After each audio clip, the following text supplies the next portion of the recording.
Welcome to another episode of Instigating with Clarkey and Drury, brought to you by our friends at Coolbet Canada, the Listowel Squash Courts, Listowel Vision Care, See the Game, and our friends at Hanover Raceway. Don't miss all the excitement of live harness racing every Saturday from June 4th to September 17th, post time at 1:30. Bring the family and come have a great time enjoying the sights and sounds. We bet you'll love it. Visit them at hanoverraceway.com for details on their upcoming events. Speaking of events, not upcoming anymore, a major bombshell dropping for the Toronto Blue Jays today as we record this on July 13th. We're very pleased, as I'm joined by Steve Sabourin on this week's show, to welcome our friend, the guy that we want to talk to when it comes to the Blue Jays, Rob Longley of the Toronto Sun. Mr. Longley, huge one today, and we appreciate you doing this. Obviously, you're crunched up for time here, and that's because the Toronto Blue Jays have relieved Charlie Montoyo of his duties as the manager of the club. Your impression of the move, what brought this on now, and where do we go from here? Yeah, you know, guys, I was sort of surprised but not shocked, because you can certainly see the signs of this coming over the past couple of weeks. I was on that gruesome road trip to Oakland to Seattle. My apologies, Ryan. I know you're a big Athletics fan, but it was pretty ugly baseball. And, you know, speaking at times off the record with Charlie, you could tell that he could almost sense that something is coming. Ross Atkins, in his press conference to announce the firing today, essentially said that it wasn't an overnight decision. It was probably something that had been in the works for a while, and perhaps even delayed by the sort of the personal tragedy that the team had to go through with the death of Julia Budzinski, the daughter, 17-year-old daughter of first base coach Mark. So the way the team had been playing, the way the team had been underachieving, especially, management felt that this was the way to go. And essentially, more than anything else, I think looking for a new voice, a new tone for the clubhouse, and by replacing Charlie Montoyo on an interim basis with John Schneider, like just that, a guy who's very familiar with most of these players, managed several of them in the minor leagues, but also has a different voice than Charlie, so a different tenor and a different way that he approaches things. And that's what they're going to get right away from him. Well, Rob, looking at the situation, you mentioned interim, and that's the term that I want to focus in on, because there doesn't seem to be an appetite to go out and get a new manager right away and just carry on the season with an interim manager. I mean, from a fan perspective, that's, you're giving up for the rest of the season? Like, how does that play into it? Yeah, it's interesting because the title of interim manager is basically a falsehood, because you can't hire a manager to stay in these days in Major League Baseball without going through the entire process and making sure that you hire, from various backgrounds. And there's a very specific amount of rules that a team has to go through to hire a new manager. So when you put somebody in the middle of the season, you call it interim, and you go from there. That also gives them the out if they don't think that John Schneider is the guy, that they can go on a proper, more elaborate search in the off season. But I think that interim is just a title right now. I think that they fully intend to have John Schneider as the manager going forward, and I think maybe that was the plan as early as last year. At one point, when they essentially moved him to the role of bench coach, and they certainly saw some of the things that he could do. And he was, whenever Charlie got tossed from the game, he was the guy that handled the machine, so to speak. And so I don't really think it's an interim title. I think you can expect John Schneider, assuming things go well anyway, they're going to be around going into next season. That would certainly be my hunch. It's interesting, right, Rob? Because I know a lot of fans, and myself included, the first thing that popped into my head was, gee, who's available? Oh, yeah, a guy named Joe Madden. And obviously that doesn't sound like it's even a remote possibility as of right now, but maybe he could potentially be a guy that the Jays sniff around on in the offseason, assuming maybe, and we all hope not, that the Jays season continues as it has been for the rest of this one. Is that something that you could maybe see in the future if the season continues to sputter along here? I think that John Madden would be about not John Madden. I think Hugh Madden would be about the last guy that they would go to at this point. I think that this team wants to distance itself as much as it can from an old school personality as a manager, especially one with a real powerful presence and voice. I mean, this team manages its games as much by the front office as it does with a manager or team dugout. So I don't think Joe Madden would be anywhere near the type of personality that they would want. Now, that's not to say that they won't look for somebody with experience, but I think that if John Schneider handles the assignment well out of the gate, that he'll get the opportunity to continue with it next year, especially if this team makes it to the playoffs and does some damage. We have to remember that despite their record, recently they still hold down that last wildcard spot in the American League. And furthermore, I don't think that the Boston Red Sox know the Tampa Bay Rays at this point inspire a whole lot of fear in terms of the way that race is going to unfold.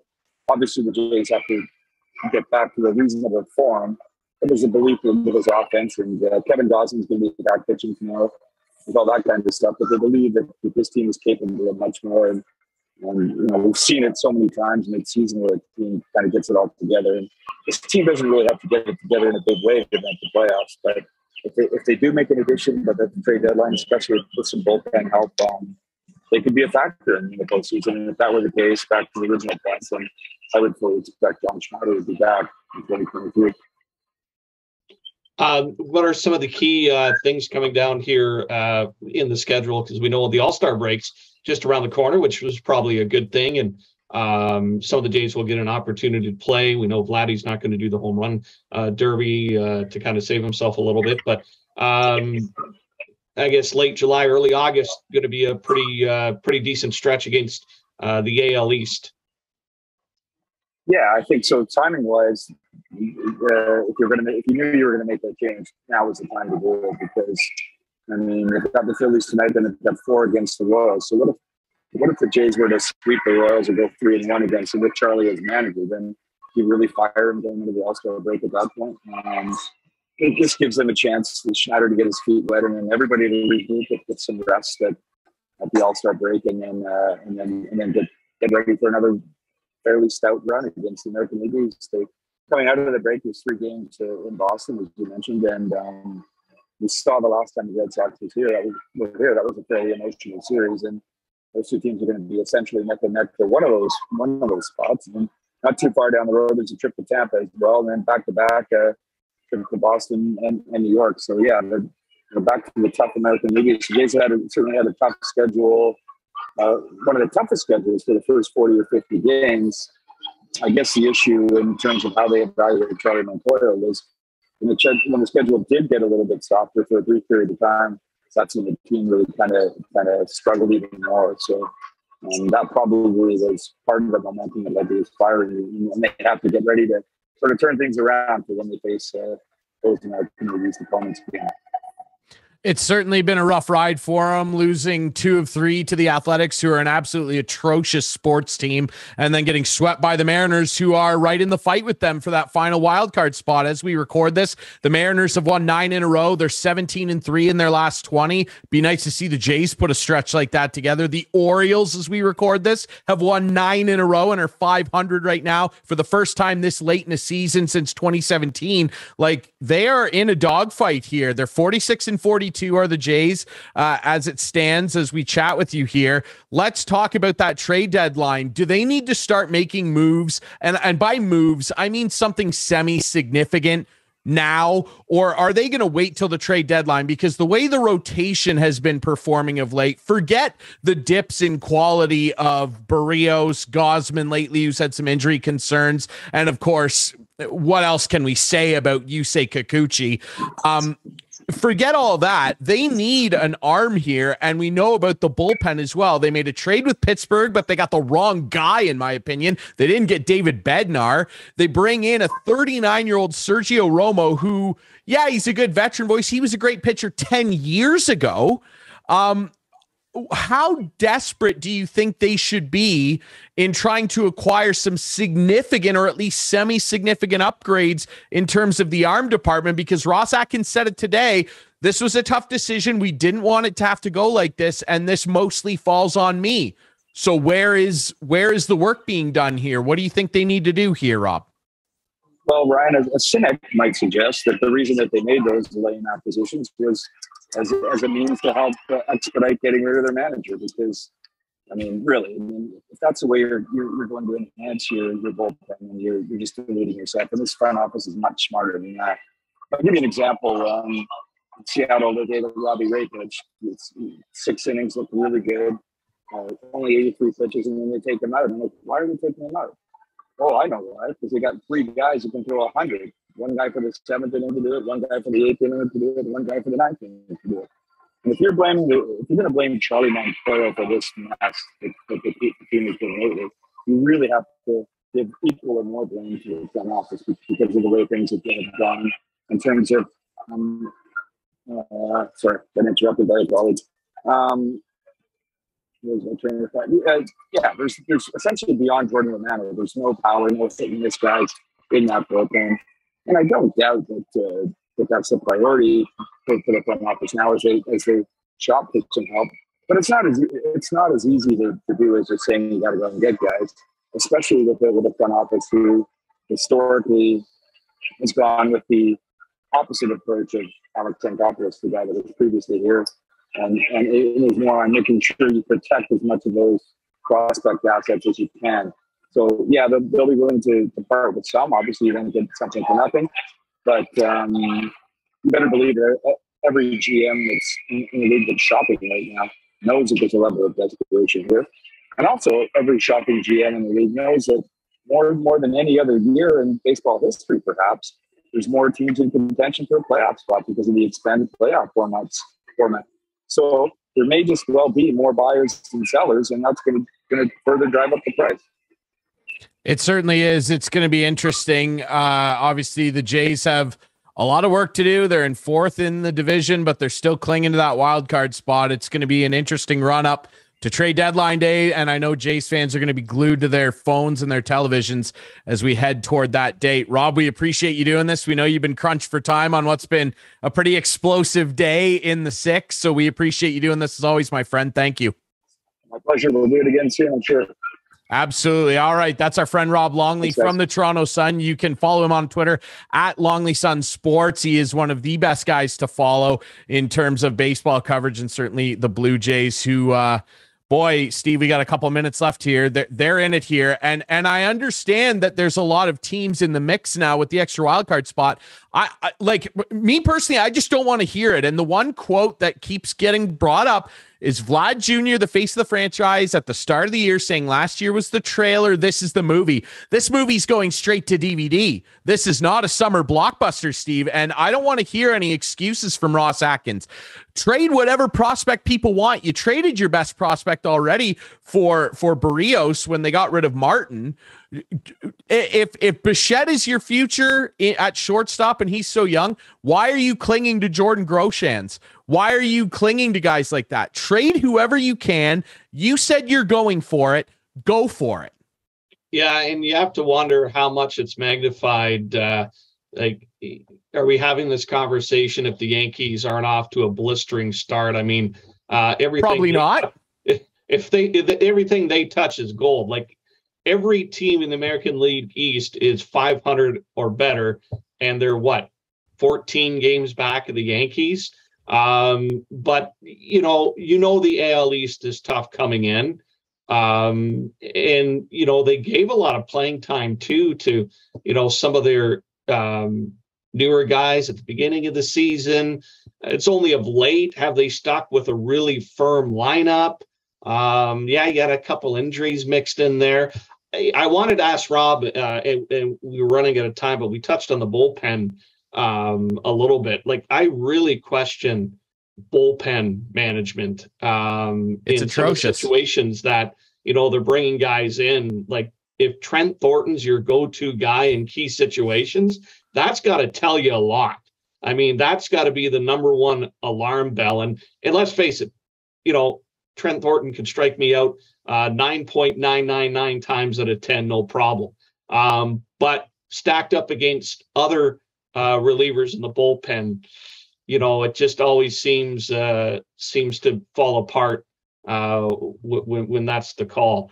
Anyways, yes, they have something to do, and this is the year they have to go in for it. Like, they've got guys performing.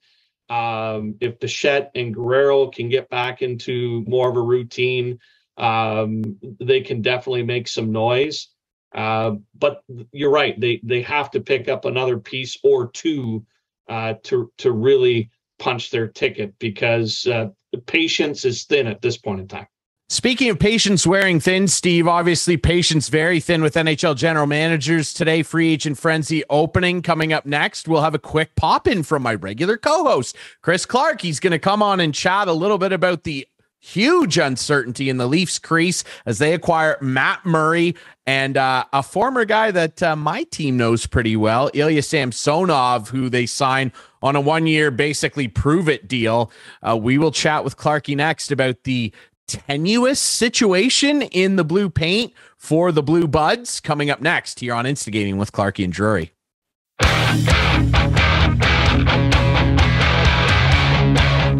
Welcome back to Instigating with Clarkey and Drury. Ryan Drury joined by the aforementioned Clarkey. And as we head in, we thank our friend Rob Longley for joining us from the Toronto Sun, of course, talking about a big day in Blue Jays land.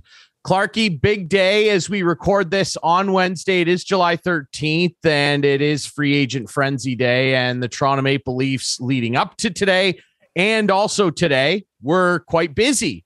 They have 2 new goaltenders, and I would love your opinion on that as our Leaf-centric fan here. Let's start with Matthew Murray. Well, we both were ripping on this guy all year, right? Like, and taking the lead from the O-Dog on TSN, like, he just always seemed injured. Maybe he didn't want to play for Ottawa, like, at the end of the day. Who knows? I also think it's sometimes a lot. Goalies can look very bad on bad teams. And that's the only hope I have with this guy, is that he's going to look better on the Leafs. And it's going to play better. It's going to play back and, go back 2 or 3 years when he played for Pittsburgh and played well. But when you look at the overall picture of what they've done, having added both Matt Murray and Ilya Samsonov, or Samsonov, how do you pronounce it? It's Samsonov, yeah. Samsonov. Yeah. I don't see it being any better, and I don't really see it being any worse than Campbell and Mrazek from last year going into the season. Jack, God bless him, 5 years, $5 million. I wouldn't have done that. I really wouldn't have. But with him and Kemper, the only 2 real goaltenders in the free agent market right today, they cashed in. They both cashed in. Kemper got even more. And we talked all playoff how Colorado's winning with a very average at best goalie. And that's what I think he is too. There's a couple of goalies at the top of the heap, Ryan. We know that, right? There's I'd argue Kemper's one of them, but we'll talk about that later. With Steve we talked all year about how he wasn't, but that's fine. He's a captain. Well, look at his numbers. That's fine. But you got Vasilevsky and you got Shesterkin and Carey Price when he's healthy. Markstrom. Sure. Markstrom. There's a whole bunch of guys in the middle pack that from 1 year to the next, you never know what you're going to get. And I don't know. Like, I just think you can throw all those guys in a jar and pull one out and see who's better. We'll see. Time will tell, because if this tandem isn't good, then the Leafs will have a new coach early. They'll probably have a new GM not long after that, and back to square one, and we'll see what happens. Kyle Dubas is going to live or die with those 4 guys. We said they had to trade one to get this team better. He's not doing it. So I guess that's what you get. I've never seen Leaf fans. Usually when the Leafs make a trade or when the Leafs make a signing, it's positive news. Like plan the parade. They overinflate the value of every player the Leafs have ever got. This Matt Murray one, I've never seen the Leaf fans be so negative against a guy. So we'll see what happens. We'll see. Yeah, the reaction has not been unreal. Now, obviously, you mentioned Kyle Dubas is chaining a lot of his hopes to him rediscovering his form in Pittsburgh in 15-16 when he showed up on the scene. 13 regular season games played, a .930 save percentage. Marc-Andre Fleury was still the guy. He faltered in the playoffs. Murray took over. We all know what happened. Same thing with the next year. Murray played 49 games for Pittsburgh, took over essentially, if you will, from Marc-Andre Fleury still at the time, a .923 save percentage, and did really well in both playoffs, obviously with Fleury stepping in a little bit. The next couple of years, a .907 save percentage, rebounded nicely in 50 games with Pittsburgh in 18-19 with a $919. The following season, 19-20, an $899 save percentage. In 38 games on what was still a pretty good Pittsburgh team, lost his job to Tristan Jarry, and then signs that big deal in Ottawa. An $893 save percentage in 27 games played his first season there. Obviously, last year, we all know what happened. 20 games played, a .906. And everybody is pointing to that 10-game stretch where he had a .941 save percentage. But prior to that, the games before that, the first 8 games, I believe, .883. And then after that. Yeah, no, it wasn't great for sure. Under .900 as well. But he played in the Sioux, so he has to come to the Leafs. Yeah, that little stretch that he had. Yep. It is reason for promise. Now, I don't love these moves. I think they are worse. As we sit right now, I think based on what Jack Campbell gave you at times for a longer stretch, sure. For a longer stretch than what Matt Murray beginning of the season Ottawa until December. Well, he was an all-star. Lights out. Right? Yep. I think objectively they are worse. Yeah. When you factor Peter Mrazek in, probably not. Maybe they are a little better, but I would argue that it's about the same in that regard because Matt Murray, I don't think anybody doubts his talent. Can he stay healthy? I feel like I'm the 800th person to say that. That's all it is. Can this guy stay healthy? If I were to take a bet right now with our friends at Coolbet on an over-under and set it at 30.5 games, I'm taking the under. 25.5 games, I'm taking the under. I have zero faith that this guy can stay healthy. Now let's talk about Ilya Samsonov, a guy who I know extremely well. I once said to the What the Puck guys down in Washington, the Washington fan cast down there, that when they drafted him, I thought he was the most talented player outside of the NHL. When he was playing in Magnitogorsk, where Yevgeny Malkin came from, he was a freak over there playing against men. So what happened? He came over here and he has stepped into the best league in the world and extremely underwhelmed. He has got to decide through some injury issues as well. We all know about that infamous ATV accident during the bubble playoff where he wasn't available to the Capitals because of his own stupidity. This guy has no feel for where his crease is. He can't hold on to his goalie stick. I've never seen a starting goalie drop their stick as much as Ilya Samsonov. He's atrocious at reading angles.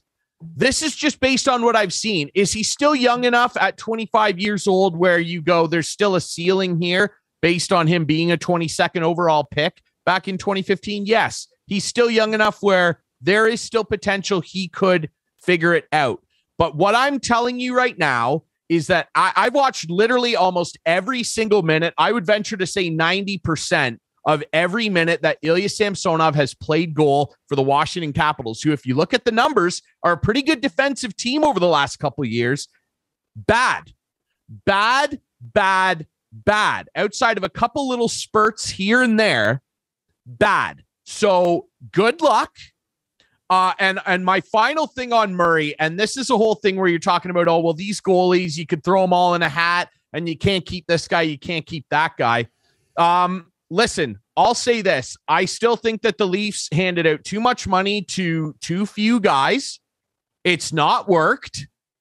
They're good. They're good players, those guys, but they gave them all too much money. You could argue now, based off what we've seen the last few years, Austin Matthews aside. The other guys all have too much money. They make too much money. They've won nothing. That's why they can't afford to have stability in net. And if you're going to tell me that this is stability, you're a liar. And so's Kyle Dubas. I don't think anyone is crossing his fingers. And absolutely, I'm saying it right now. Sheldon Keefe and Kyle Dubas will be fired before the end of the regular season. Well, I just said the same thing. I just said the same thing. If it doesn't work out, they're done. We're in agreement. It is. Yeah, they're done. But the only thing I can say to the Leafs defense and to Kyle Dubas's defense, this year, 2022, I would imagine they thought the salary cap would be about 10 million more than it was when they signed Matthews and Marner. Yeah, it doesn't matter. I don't care. I know it doesn't matter at the end of the day. I know it doesn't matter. Still too much money. They do projections. They absolutely do projections of how the cap is progressing, where it'll go. Who knew COVID was coming? I understand more than any other team, in my opinion. And you know what? They buried themselves and whatever. Yeah, I will say extremely bad luck for everybody, though. Toronto 100% is the most affected by it, and that's their own doing. I'm not disputing that. Okay, I'm not disputing that. It's still hellacious to me that Mitch Marner makes more than Patrick Kane, Nikita Kucherov. Hey, dude, you could even argue a guy like you can't. I'm not going to defend Mitch Marner. You know what I've said about Mitch Marner. I know. I've said Mitch Marner is the guy they should trade all along. He's the guy that they should deal. They're not going to do it. Here's the final thing I'll say. Die with his core. I can guarantee it. He's not. And it's going to be die, I think. And I'll happily eat crow if they prove me wrong. And Matt Murray starts 50 games and has a .915 save percentage and 3 shutouts or something like that. Fine, good for you. But this gambling that they have to do is their own fault. It sounds like to me the Edmonton Oilers of a few years back, where we all ripped into them because they had such a good core group and no goaltending. Guess what? Now it's Toronto. And Edmonton keeps signing former Leafs. Anyway. Yeah, it's odd. And Edmonton had a good day as well. They get Jack Campbell at 5x5, and good luck to Jack and everything like that. The last thing I'll say about the Mrazek thing is based on what we heard that Ottawa was trying to do at the draft, where they ended up getting DeBrincat. They were also talking to Chicago potentially about getting rid of Matt Murray. It's utterly embarrassing to me that the Leafs did not make. We heard Ottawa desperate to move Matt Murray. Mm-hmm. It is embarrassing to me that they did not make them retain 50% of the salary. Mm-hmm. As we record this right now, this segment here, the Leafs have about $3.7 million left, and they need to re-sign Rasmus Sandin, and they're missing basically chunks of a fourth line as well as other depth pieces on Engvall as well. So they got to re-sign Engvall. Mikheyev gone, so it's unbelievable. And they signed some guy get every dollar they could have out of the Matt Murray trade. That's all I have to say. Clarkey, best of luck to your crease this year. Best of luck. I am ready to go. Good for you. My pads are ready. Excellent. Yeah, Clarkey, we'll forward Kyle Dubas's number on speed dial. Have you ever been to Sault Ste. Marie? That would at least qualify you for. I have been there. Yeah. I believe Matt Murray now, by my count, is the 13th former Sioux Greyhound that Kyle Dubas has brought into the Leafs organization, and that bothers me and a lot of other Leaf fans. Like, I know it does. Places to look.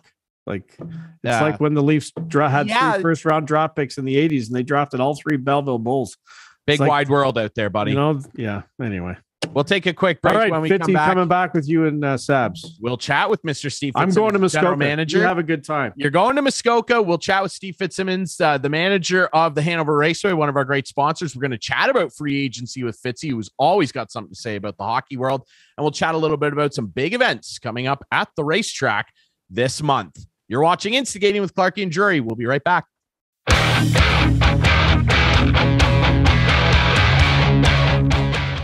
Welcome back to Instigating with Clarkey and Drury, brought to you by our friends at Coolbet, Listowel Vision Care, the Listowel Squash Court, See the Game, and of course, Hanover Raceway. And myself and Steve Fitzsimmons here are very pleased to be joined by the general manager of that great racetrack, Mr. Steve Fitzsimmons. Fitzy, how are you, brother? I'm doing well, guys. How are you? We're doing well, my friend. And a lot of NHL GMs think they're doing well as well today on the opening of Free Agent Frenzy. Let's dig right into that. Of course, we're going to be chatting a lot later on about some of the great stuff that's coming up this month at Hanover Raceway. You guys have a really busy schedule starting this weekend with the Ontario Women's Driving Championship. But before we talk about that, let's just talk about some of the deals that have gone down. I know one of the first ones that we were definitely all interested in, you and the hockey group and I that are always chatting, Evander Kane. He stays in Edmonton, and it was a last minute thing before free agency opened. He was given permission to look around at other situations and decided that it was best to stay on the left wing of the best player in the world. Your impression of the deal? And I actually thought, based on his playoff performance last year, pretty palatable cap hit, Steve. I don't think there's any doubt that without the baggage that he brings with him from his previous transgressions, that this player, with what he did in the regular season and the playoffs, was probably an $8 million player any other time. But, he signs for 5 and change. So, I think if he's the motivated player we've seen in the last calendar year with Edmonton and continues to produce like he does and stay out of trouble, this is a great deal for the Edmonton Oilers. He was an extremely good player for them, a difference maker on a team of 3 difference makers, I guess you would say. You know what? It's interesting. I'd compare the Evander Kane situation to Dennis Rodman in the Chicago Bulls. A team that has championship caliber. They've got the 2 best players in the NHL on that team. They've also picked up, in my mind, a pretty good goaltender that could be the tipping point for Edmonton finally in a long haul. With Kane in there, if you can focus that energy, he's proven himself. So it'll be interesting to see how that team carries out next season. Well, he can score goals, and he proved it again. And I agree, Fitzy, with you. Without the baggage, there's no other better way to put it. I certainly think he's sniffing around at 7.5, 8 million, but pretty palatable deal for both sides. I think it's a good situation on the ice. And so far it's been a good situation off the ice, but on the ice, I certainly think this is a good situation. And Sabby, you bring up that goaltender. That was one of the first big dominoes to drop today. Jack Campbell is officially a member of the Edmonton Oilers. They give him a 5x5, something Toronto was not willing to do, yet they were willing to absorb 4.6875 of a very big question mark in Matt Murray. Now, we heard previously from Clarkey on the show a little bit about his impressions of his beloved Maple Leaf crease heading into next year. Your impression of this whole fiasco here, we'll call it. Campbell's gone and goes to Edmonton, joining Zach Hyman from his Maple Leaf days. And the Leafs have, well, what they have. Your thoughts? My thoughts are it's a significant risk for the Toronto Maple Leafs. And you know what?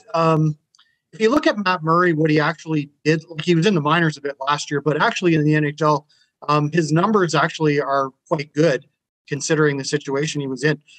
It's just the previous 2 years, he was absolutely terrible and not anywhere close to the goalie that we saw with the Pittsburgh Penguins. So, you know what? They got Ottawa to absorb some of the salary. I think Jack Campbell was far less of a risk for sure, for not much more money, but a lot longer term. So, I think they're rolling the dice. They obviously have a history with Matt Murray from the Sioux Greyhounds days, as does a lot of the free agents. It seems that the Toronto Maple Leafs choose to sign. You know what? Who knows? Behind a much better stout defensive team compared to the Ottawa Senators, at least, with some firepower up front, he might be okay. He might not. I don't love it, but I think quite frankly, Kyle Dubas's job is on the line with that 100%. He will be fired if this doesn't work out and the Leafs are not very successful with this situation. He's gone. I would think 100% there. Well, you'd have to think it was kind of darned if you do, darned if you don't sort of situation. Because if he did get Campbell, they didn't do well, question marks again. So, okay, do I roll the dice, pick up a goaltender for a little less against the cap and maybe surprise some people? And again, as you mentioned, Steve, the connection, the Sault Ste. Marie connection is, hey, let's get the band back together and make some noise, and maybe a little emotional push, a little more extra drive for Murray to excel in the current situation. But it's going to be tough because, I don't think the Leafs are better today than they were in the last game of the previous season. I don't either.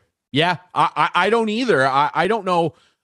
And that's the gamble here. This is the definition of high risk, high reward. And Ilya Samsonov factors in a much more minor way to that. Now, this is a kid that really, I said this to the guys I mentioned with Clarkey on the What the Puck show down in Washington. When they drafted him, I said on that show that I thought he was the most talented player outside the NHL, and his numbers in the KHL would prove that. He was absolutely dominant against men in what most would say is the second best professional league in the world. He needs to decide how badly he wants to have a career in the NHL. Really. Beyond how wild he is in his crease, the fiasco with the ATV accident and all that stuff during the bubble. We touched on this earlier with Clarkey. That's one thing. This Murray thing, it is high risk, high reward. It's boom or bust. And I said to Clarkey earlier, Fitzy, I think that Kyle Dubas and Sheldon Keefe will both be fired before the end of the regular season next year. And I don't think Matt Murray plays more than 25 games. Your thoughts on that? My thoughts are Kyle Dubas put his job on the line last year and said, if we don't get out of the first round, that's what we thought, right? So, he for me, I don't know how he kind of skated on that just because it was the two-time defending cup champs. It's always an excuse every year. They're losing to somebody, right? But, in this case, they went toe-to-toe with a pretty darn good team. But, that was his decree last year at this time. So I think Leaf fans are not going to stand for it again. And quite frankly, I think the board of the Maple Leafs is going to be forced to do something. If they don't go through the first round again, heads are going to roll, period. And that's going to be the end of it. We can make all the excuses we want, and Leaf fans do. And, at the end of the day, you eventually have to win something. And they've had a lot of money tied up in very few players, which hasn't looked like it's been a good decision so far based on the playoff results. And at the end of the day, they're striving to win the Stanley Cup. They haven't come anywhere close, period. It's not been good. And yeah, this whole experiment of top heavy skill, very good top heavy skill. Like Austin Matthews scored 60 and he won the Hart for the first time since a Leaf did it since I think the 30s. Yeah, the top end of it is very, very good. It's just that when you have almost half of your cap committed to under half of what makes up an entire roster, this is the type of stuff that you run into. And boy, is he ever taking the gamble of all gambles. I don't think it's impossible that Matt Murray, if healthy, can be a good goalie. The one thing I'd say to you is glove high.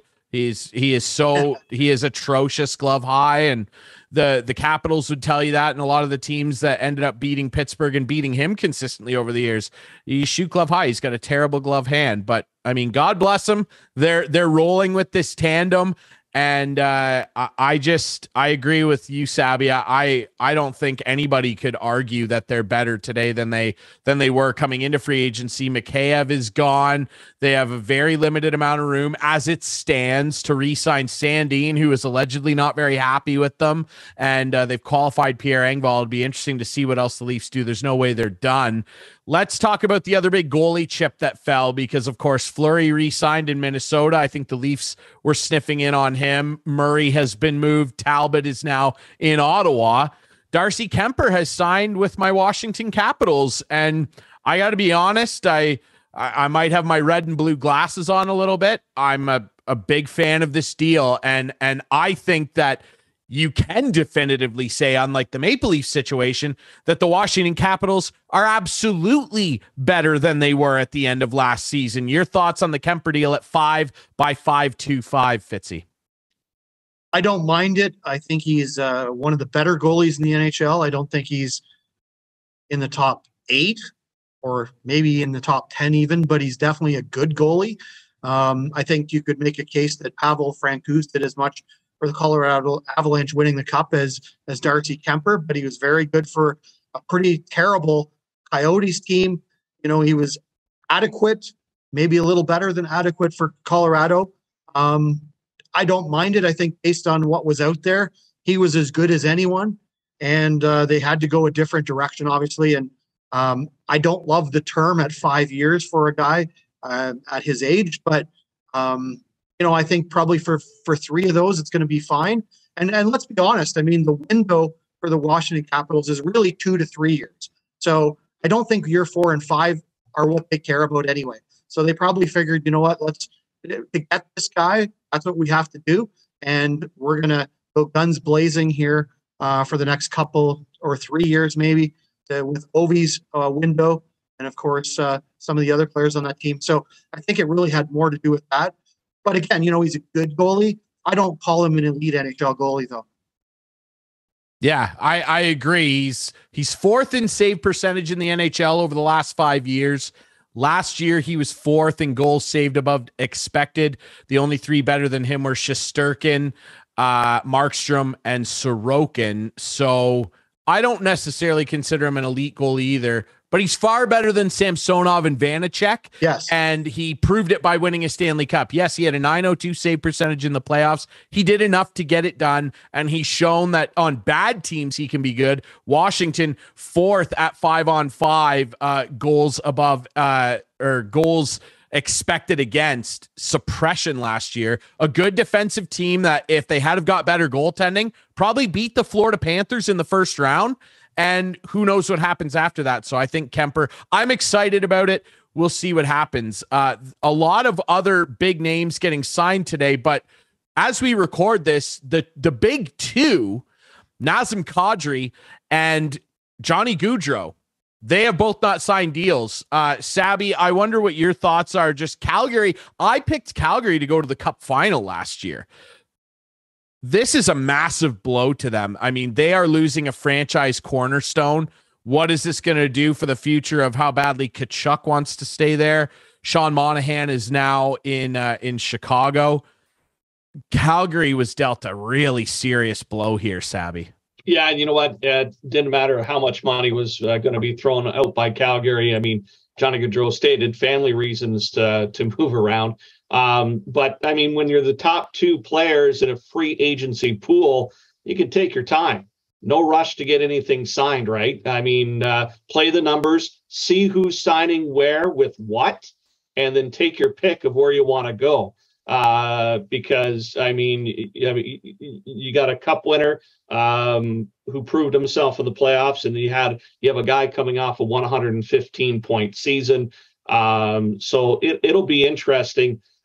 You know, when you look at all the teams that have availability, you know, I can't narrow down where Gaudreau is going to end up. There's just so many.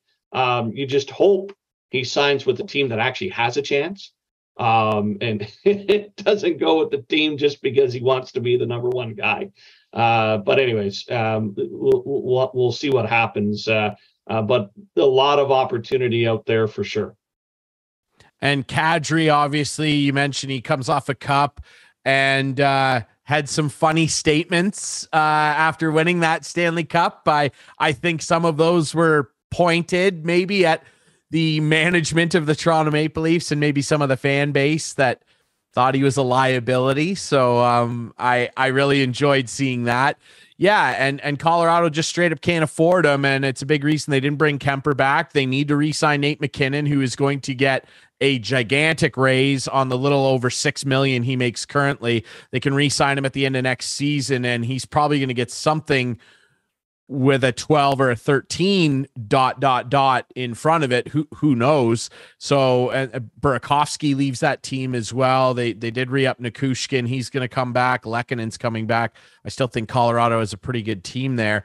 Fitzy, where do you see a fit for both these guys? There was a rumor today that the Blue Jackets, they've done this previously, threw a ton of money at the feet of Johnny Gaudreau, 7/12. Don't think he's going to go there. And logic would tell you, being from the New Jersey area, if it's family reasons, there's 3 teams around that area that makes sense. And that's Philly, that's the Devils, and that's the Islanders. We'll start with Gaudreau. Where do you think he fits in and why? Well, I think the Islanders, with their brand new rink and money to spend, certainly are marquee players in this situation. And Lou, keeps his cards almost impossible to read. And I suspect they're well in the thick of the battle here. I think Philadelphia is an interesting possibility there as well.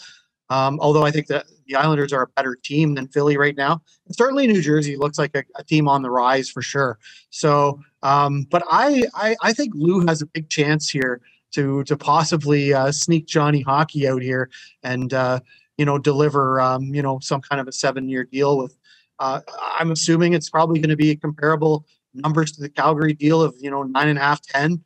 It probably has to be. That's probably the bottom line for anyone that wants to talk right now after Calgary laid out their offer.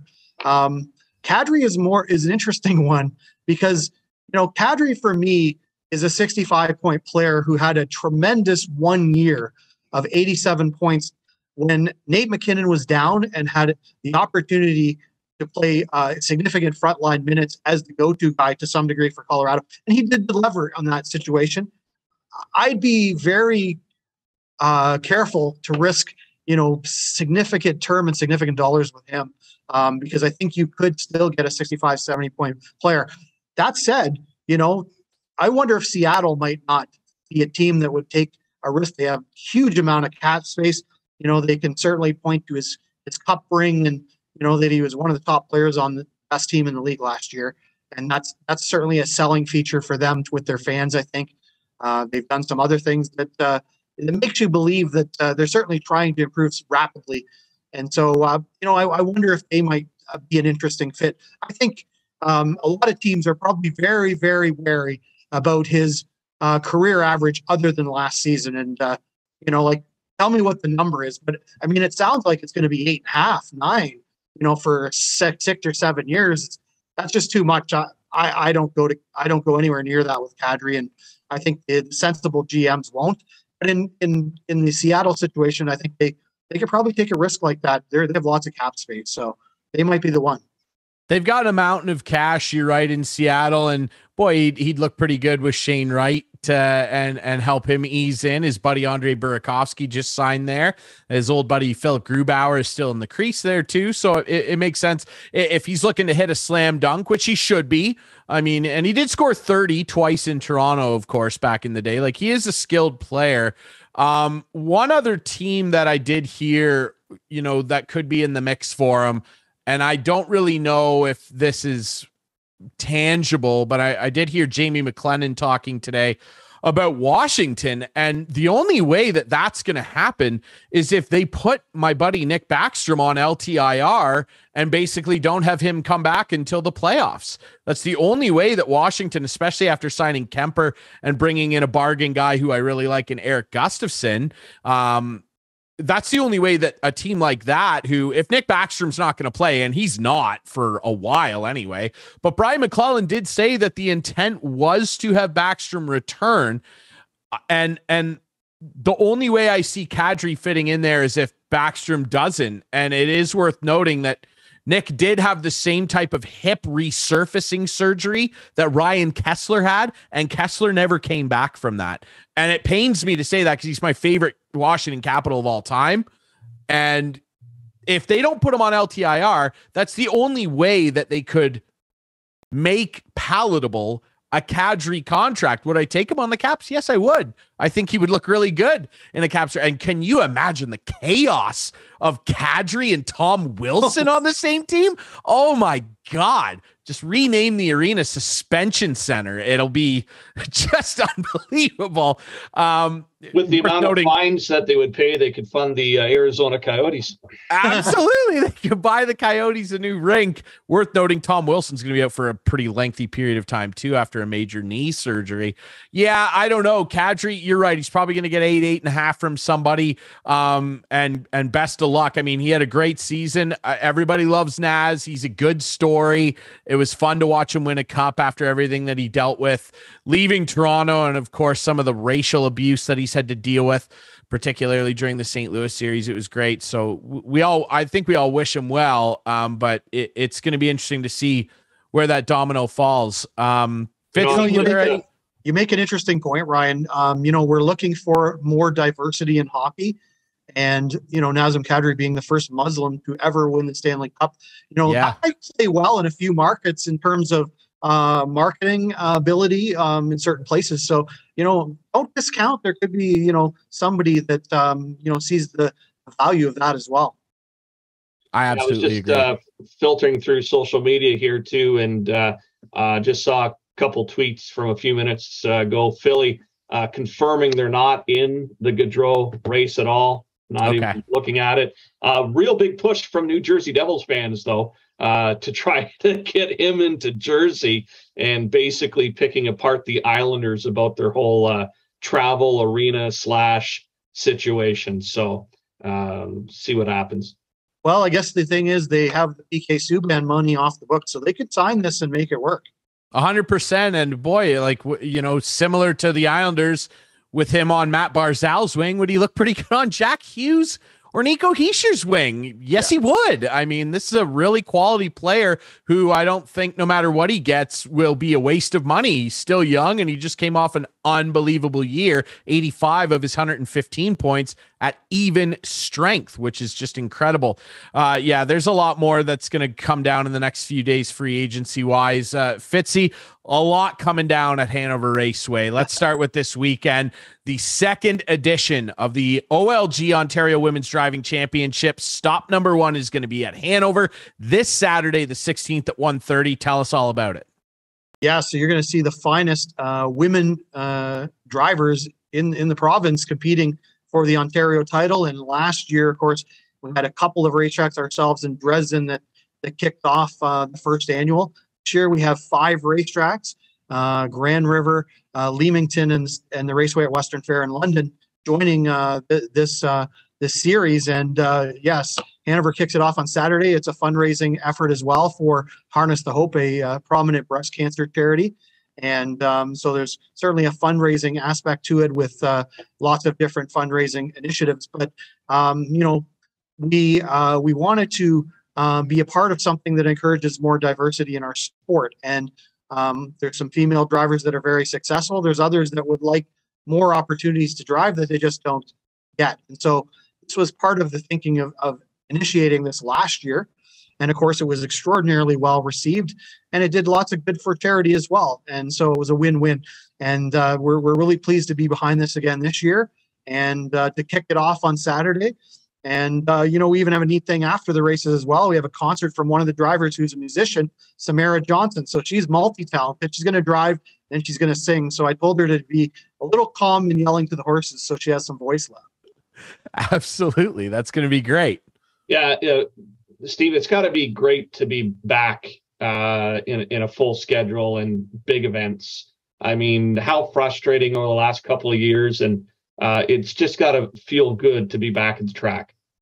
It really does, Steve. We had lots of fans that, quite frankly, didn't have the technological capabilities to be watching us from home or wagering on us from home, and were fearful to come for obviously the reasons with COVID. And to see a significant amount of those folks back is pretty heartwarming, and to know how much they missed us and how much we missed them. And, we've obviously seen a significant lift in wagering as a result of that, because we've been able to hold all of the dollars that we had from, the building of our broadcast and the amount of people that bet online, which was not very high in the past until the last couple of years. And it's really taken off. So, of for our business, we pivoted in a way that made us, grow significantly. And now the folks that were the heartland of our business are back.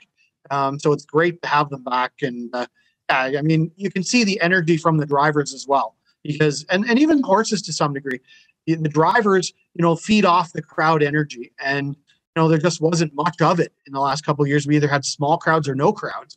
And so, that fan support for the drivers and the horses is something that the drivers really feed off of. So that part of it's been very good too. Absolutely. And after the OLG Ontario Women's Driving Championship first stop this Saturday, the 16th, the schedule just keeps getting busier. On the 23rd and the 30th, you're going to have Trevor Henry Day, of course, a very successful and prominent driver with a pretty special horse, and then fireworks on the 30th. Tell us all about this. Absolutely. So on July 23rd, we have Trevor Henry Day, which, of course, Trevor is a very prominent driver at the Woodbine Mohawk Park Circuit, one of the best in the country now, but he drove at Hanover for many, many years. An Arthur, Ontario native, so a local guy, just 45 minutes down the road, and won 10 Hanover Raceway driving titles. And he won Clinton, he won Western Fair, he won, you name it, Grand River, everywhere for the B-Track circuit. And then he made the decision to go to the biggest circuit in Canada, and he's excelled. And he, of course, won the North American Cup last year with a horse by the name of Desperate Man. And Desperate Man will actually be on site here with Trevor. Trevor will be here for meet and greets, signing autographs, and we'll be selling Trevor Henry commemorative t-shirts. But Desperate Man will be here as well, and people can get their photo. He's a very docile horse until you get him behind a starting gate, and then he takes off.